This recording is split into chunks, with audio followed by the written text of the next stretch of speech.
It's The Law Show on CL 650. A comprehensive look at everything you need to know about the law. Help! I need somebody. Help! Not just anybody. Help! You know I need someone. And welcome to the Law Show on CL 650. Today we're focusing on all kinds of different things, but the most important is how the law system works and the court system works in the province of British Columbia. And we have Joe Murphy, Q.C. lawyer and partner at Murphy Battista in Vancouver, and Mike Murphy, also from Murphy Battista. So Joe, I'm going to hand it over to you. Tell us a little bit about Mike. You know more than anybody.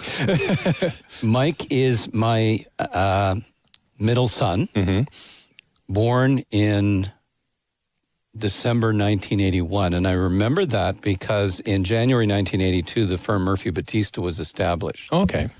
So he was born, and a few days later, Joe Battista and I, in the midst of 18 or 19% interest rates, began this little firm of 2 lawyers and 2 secretaries in Vancouver. Growing up, he was a busy kid. Liked to get into trouble. Always had his squeaky voice. He doesn't now. Changed. Changed. Very curious and great kid. No big problems. So, is he are you the only one that was being called to the bar in the family? Presently, yes. Yeah. Okay. Well, Mike, welcome to the show. What made you decide to follow in your father's footsteps and get into in law? I had the opportunity a number of years ago to find out what it was to actually be a lawyer, and I knew my father had been a lawyer for a long time, but what does that actually mean in terms of the day-to-day? What are the tasks? Who are the people you're dealing with? What are you trying to solve? So I had the opportunity to have a first-hand look into that, and I was that the classic shadow your dad to work day kind of thing? Shadow, well, both him, but other people at the firm when I had first started. So from there, I found that it's really just helping people, and that fit really well with my personality. Mm-hmm. And and when you're in personal injury, people are obviously they've been in a bad accident or something's happened to them, and you're there to help them steer through the system, right? Yeah, it's those people, and especially the people that have suffered catastrophic injuries. Those are the people that need the most amount of help. They're the most vulnerable, and we try to do our best for those. And there's no better feeling than to take on a difficult claim and to do a really good job. So how long have you been with the firm? As a lawyer, I think 3 or 4 years, and prior to that, a few years before the call to the bar. So, Joe, when does he make partner? Oh, good question. Good question. Good question. Zach, one of the things, and it flows from what Mike said a few minutes ago, Mike went to Dalhousie and he got a management degree, right. And then he worked for a real estate development firm for 5 or 6 years.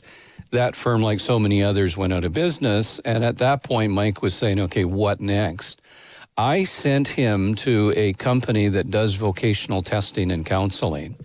And they put him through a long battery of tests. And the tests were designed to show what he was good at and what careers he was interested in. And law was something that, based on his aptitude, he would be good at and was one of the top interests. So it was invaluable at giving him a short list of good choice careers. And I think it'd be valuable for most young people today to go through that kind of testing. They do something like that in high school, but it is so narrow, right? Narrow and so brief that it really doesn't give you the profile you need in terms of both interests and aptitudes to give a person a realistic shopping list of careers. And so many people today graduate from university, they can't get a job, and they're thinking, okay, what do I do now? And a lot of times they finish university with no training and everything. They've got a broad education, but they don't have specific training. And that's when the college system comes in. A lot of them go back and they take a marketing course or something to get started. Yeah. Well, the difference between going to university and coming out with a bachelor's degree and going to BCIT and finishing one of their programs is the BCIT programs almost invariably lead to jobs, whereas a bachelor's degree today shows you're capable of learning, but doesn't equip you with the skills you need to go out into the marketplace. Now, Joe, if you had done that same test when you were Mike's age, how do you think it would have lined up? I suspect it would have showed the same profile. law requires you've got to have great focus, you've got to have great memory, you've got to be able to problem solve, the expression thinking outside the box, because there's no, in our business, nothing is ever the same between two cases. If I did real estate law and conveyed homes, each conveyance is almost identical to the others. Whereas in our business, it's a different accident, different injuries, and a different person and a different family. So there's real variety there, and you have to always keep your eyes open. What I've tried to cultivate with Mike and with the firm is watch and listen, because that's how you learn things. So in 1982, you mentioned you started Murphy Battista with 2 lawyers and 2 secretaries? Yes. So where are you now? How many people at the firm? Well, Zach, our philosophy was not to grow. We didn't want to grow. We just wanted to do a really good job for our clients.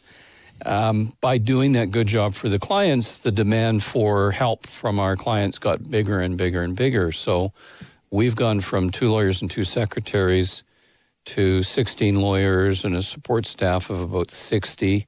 We have an office, an entire floor of a big tower in downtown Vancouver, and we 2 years ago opened up an office in Kelowna, and there's 3 lawyers practicing in Kelowna. And we had one here. Bill Dick, who is the lawyer that opened that office. Interesting. All right. So today, as I mentioned off the top, we're going to get into how the court system in British Columbia works. Now, you know it intimately, but what do you think the average layperson's perception of the court system is? What do you hear from clients and how it works? I think most people are daunted by this system. They have a perception that's in some ways correct, that any kind of lawsuit is very, very, very expensive. Mm-hmm. They see lawsuits as invariably going to trial, when in fact almost none of them do. Mm-hmm. Almost all cases, are settled. To give you an example, ICBC tracks the injury claims that it deals with, and less than 1 in 100 of those injury claims goes to trial. So often a lawsuit started, but in almost always the lawsuit's settled, because once the people know what the risks are, what the upside and downside is, and the costs of going to trial, most people think, okay, let's settle this. But ICBC knows that. Everybody knows that. Everybody knows that. So the idea that any lawsuit goes to trial is totally wrong, because most lawsuits never reach a trial. They're settled, and that system works quite well. Now, you had mentioned in previous shows that one of the differentiators between firms and what you're proud of is that when how many lawyers actually go to trial. And you had mentioned that a lot of lawyers in personal injury, they never really get to court. They just always settle. And can you explain that? Yeah, well, there are some lawyers who do this kind of work that never go to trial, and the client who hires them doesn't know that, but the insurance company they're dealing with almost always knows that. So our firm takes about 10% of our cases to trial. We do it only on cases where a trial makes sense, where the amount that you expect to recover is going to be substantially greater than what's being offered. But the other 90% of our clients whose claims settle, I think, get the advantage of the cases that go to trial, because a big judgment, a successful trial, leaves an insurance company more willing to pay to settle a claim, or willing to pay more to settle a claim. So if the trial is a reality, the insurance company, I believe, is going to pay more to settle all the other claims. Now, Mike, can you explain the different levels of our BC court system, starting with the simplest maybe? Yeah, there's 3 levels of court in British Columbia. The first most people are familiar with, which would be provincial court, and they might know it as small claims court. The small claims court jurisdictions up to awards of $25,000, and it's often that amount that dictates whether or not a claim is best suited for small claims or Supreme Court.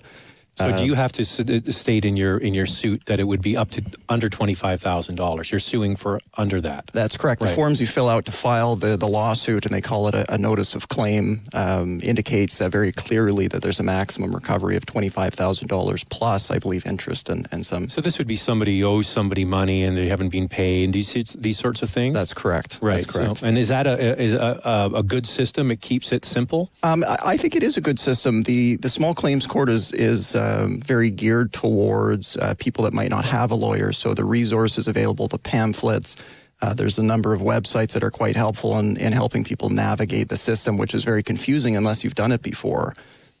So I do think they do a really excellent job. I've been in front of a number of judges, and they're all quite excellent.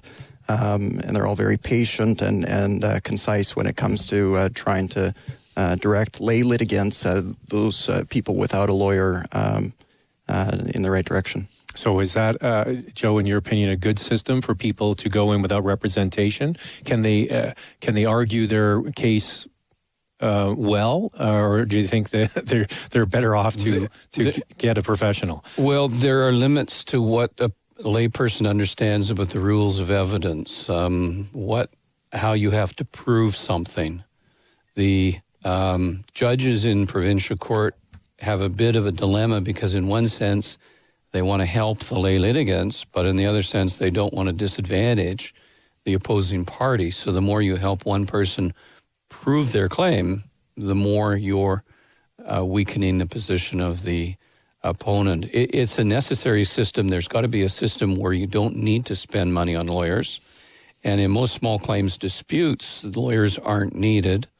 There is a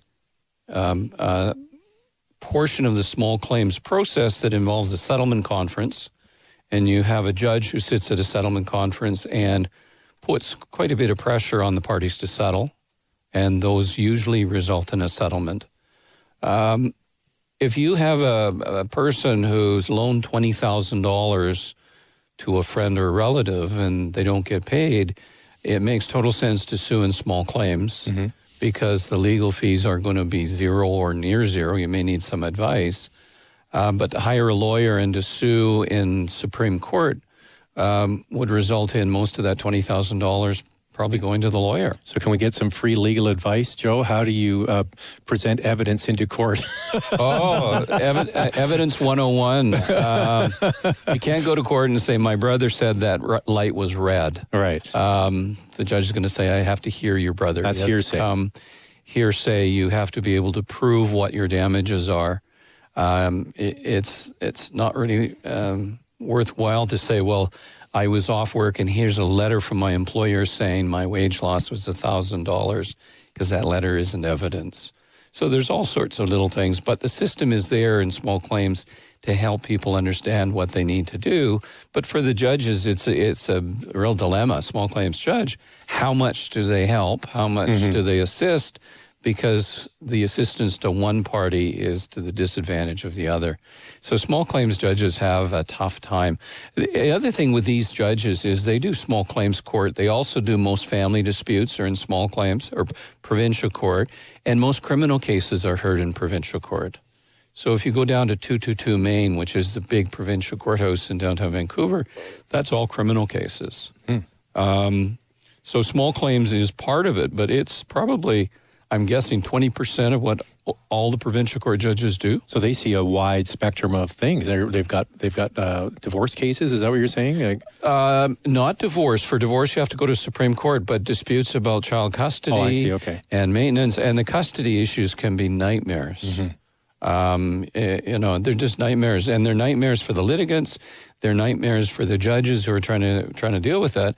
And especially when you have lay litigants, and there's a lot of lay litigants in family cases because the legal aid system is essentially broken, and there just isn't the funding there for those people to get the help they need.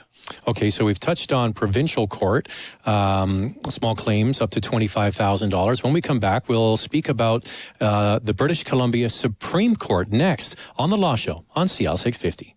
There's more of the show still ahead. This is The Law Show on CL 650.